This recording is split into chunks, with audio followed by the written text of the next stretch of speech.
On July 7, 1968, Harlem stopped breathing for a moment.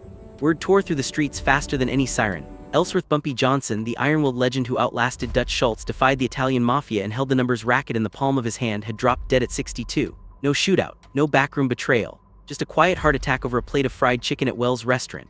Time, the one enemy he could never stare down, had finally won. The funeral at Abyssinian Baptist Church became a gathering no one in the life could afford to miss. 2,000 people filled the pews. Politicians in tailored suits, grieving widows clutching handkerchiefs, street hustlers in sharp silk, and sitting stone-faced in the front rows, the Italian bosses, already mentally dividing Bumpy's estimated $50 million empire like a map of fresh territory. Then the heavy doors swung open. In walked Frank Lucas, the quiet driver, the North Carolina farm boy who had spent years fetching coffee, running errands, staying invisible, the nobody, the shadow. He carried one plain leather briefcase and moved with the calm certainty of a man who had already made up his mind. Down the long aisle he walked, past the politicians, past the weeping families, past the mafia capos whose eyes narrowed like knives. He stopped at the open casket. The entire church held its breath. He opened the briefcase with a soft click. Then slowly, deliberately, he began stacking thick bundles of cash, crisp $10,000 packets directly onto Bumpy's chest. One stack, two, 10 high, $100,000 laid out in cold, green silence. Not a whisper, not a cough, the air turned thick enough to choke on. In that single electric instant, every gangster in the room understood the same brutal truth. The king was dead, but the throne had never been vacant. Right there, in the house of God, in front of every power player in Harlem's underworld, Frank Lucas had just crowned himself bold, undeniable, and terrifyingly real. The game hadn't ended, it had only changed hands. In the dim, smoky glow of Wells' restaurant on 7th Avenue, Harlem's legendary late-night haven for soul food and secrets, Ellsworth Bumpy Johnson sat at his usual corner table like he owned the place, which in many ways he did. It was the early hours of July 7, 1968, just before 2 a.m., and the 62-year-old kingpin had ordered his favorite, a steaming plate of hominy grits, a crispy chicken leg, and a cup of black coffee. Fork in hand, he slumped forward without warning, the utensil clattering against the plate as his grits sat untouched. No grand shootout, no defiant last words, just a sudden, silent clutch at his chest from congestive heart failure.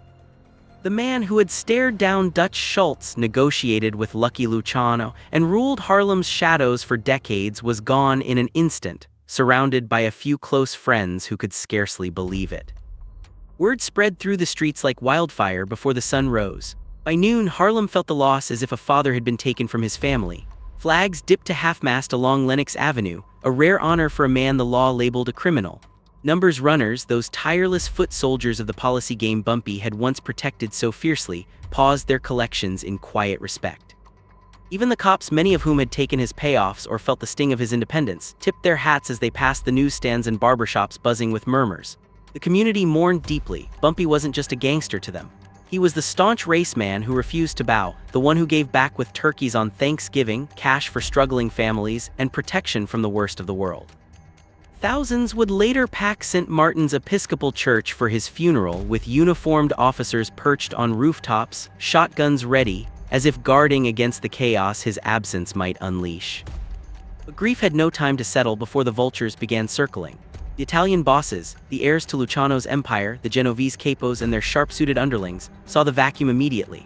Bumpy's operation was vast and lucrative. Sprawling policy banks that still hummed with daily bets, ironclad protection rackets squeezing every corner store and speakeasy, and prime real estate holdings that had quietly turned street power into legitimate wealth. Estimates whispered of $50 million in assets ripe for the taking, a fortune built on Harlem's dreams and defiance. Over espresso in dimly lit social clubs across the river, they laid out their plans in low voices, carve up the territory like a fresh pie slice by slice with no room left for the old black-controlled networks. They assumed the throne was vacant, that Harlem's underworld would fold without its iron-fisted guardian.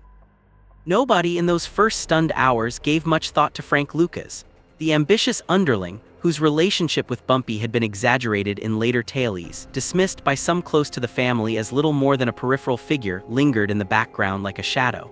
Yet as the Italian whispers grew louder, the seeds of a new era were already taking root. Bumpy's quiet exit marked not just the end of one reign but the spark of something fiercer, more ruthless, waiting to explode into the heroin trade that would redefine the streets. The king was dead, but Harlem's game was far from over. Frank Lucas came to Harlem from Greensboro, North Carolina, dirt poor and hungry. Bumpy spotted him in 62, tall, quiet, with eyes that missed nothing, hired him as a driver. Run errands, Bumpy said. Keep your mouth shut. Frank did more? Learned the game watching Bumpy negotiate with killers, outsmart cops, build loyalty with a handshake and a wad of cash. He drove Bumpy everywhere, to meetings with the five families, late-night strategy sessions, even church on Sundays. Bumpy treated him like a son, taught him, power ain't loud, it's what you do when nobody's looking. Frank listened, absorbed, waited. The grand halls of the Abyssinian Baptist Church in Harlem thrummed with a solemn yet electric energy in the sweltering July heat of 1968.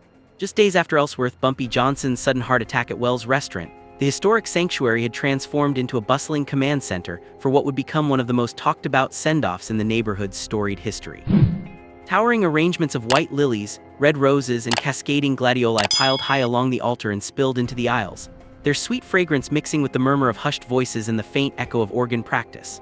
The choir, dressed in crisp black robes, ran through timeless hymns like Amazing Grace and Precious Lord, Take My Hand, their rich harmonies rising to the vaulted ceiling as if to carry Bumpy's spirit upward. Mame Johnson, Bumpy's steadfast widow, moved through the chaos with quiet authority. Her face composed despite the grief etched in her eyes. She oversaw every detail, from the seating chart to the floral tributes, with the same precision her husband had once applied to running Harlem's rackets. The guest list read like a shadowy who's who of the era's underworld. Numbers bankers, policy runners, street enforcers, and even a handful of politicians who owed their careers to discreet favors. But the RSVPs that drew the most whispers came from the Italian bosses. Genovese's family representatives and other mafia figures had confirmed their attendance early, claiming the front rows as their rightful place. Everyone knew the real reason. They came to pay respects, yes, but also to gauge the power vacuum left behind, ready to carve up territory the moment the burial dirt settled. Frank Lucas, the ambitious up-and-comer who had long orbited Bumpy's world, worked in the background, his presence understated yet indispensable. He coordinated the fleet of sleek black limousines that would carry the family and close associates, arranged for discreet security details to keep rival eyes at bay, and ensured the church's perimeter stayed clear of unwanted trouble. No one suspected the deeper game he played. One humid afternoon, amid the flurry of preparations, Frank slipped away unnoticed. He headed to a discreet bank downtown where he accessed a long-held safe deposit box. Inside lay neatly banded stacks of cash, $100,000 in crisp bills, a fortune amassed through years of calculated risks and quiet accumulation. He transferred the money into a plain leather briefcase, its weight a silent promise. Was this his final tribute to the mentor who had shaped him? A gesture of loyalty to secure Harlem's future, or something far more calculated, a bold declaration that the throne would not pass to the Italians without a fight? As the day of the service approached, tension hung thick in the air. The church buzzed with anticipation, a blend of mourning and maneuvering. Harlem's king was gone, but the battle for his legacy was just beginning, and in the shadows of those flower-laden pews, alliances would shift, loyalties tested, and power redefined, one whispered conversation, one knowing glance, one briefcase at a time. July 11, 1968. Harlem sweltered under a summer sun. Mourners filed in, black nationalists in dashikis, gangsters in silk suits, ordinary folk who'd won big on Bumpy's numbers. The Italians arrived in black Cadillacs, Vito, the Shark, Morty, Carlo, Ice Pick, Rossi, others. They nodded solemnly, but their eyes gleamed with greed. Inside, the casket gleamed mahogany. Bumpy lay in his best suit, peaceful. The service began, eulogies flowed. A giant among men, protected Harlem when no one else would. Tension simmered, who would claim the crown? Midway through a hymn, the doors creaked open. All heads turned. Frank Lucas strode in tall, broad-shouldered in a simple black suit, briefcase in hand. Whispers rippled, Bumpy's driver, what's he doing here? He didn't glance left or right, marched straight to the casket. The choir faltered, the preacher paused. The Italians leaned forward, curious. Frank set the briefcase on the floor, clicked it open. Reached in, pulled out a thick bundle, $10,000 in hundreds. Placed it gently on Bumpy's chest. Then another. Gasps echoed. Another. 10 stacks, $100,000. He closed the case, stepped back, bowed his head. Silence blanketed the church like snow. Then Frank spoke, voice steady, carrying to every pew. This is for the king and a warning to anyone thinking his throne's empty.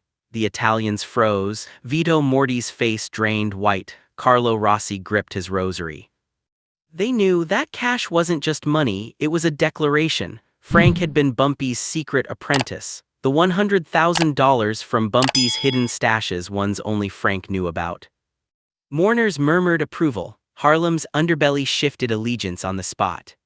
One old-timer whispered, "Boy just bought himself an army." The service resumed, but the air crackled. Power had transferred not with guns but with green. As the casket closed, Frank slipped out a side door, no fanfare. But word spread. By nightfall, every mobster in New York knew Frank Lucas was no errand boy. He took over Bumpy's operations seamlessly, built an empire smuggling heroin in soldier coffins from Vietnam, became the American gangster. The Italians, they sent condolences, offered alliances, bowed down figuratively, knowing a war with Frank meant mutual destruction. Years later, Frank would say, "Bumpy taught me everything. That day, I taught them respect."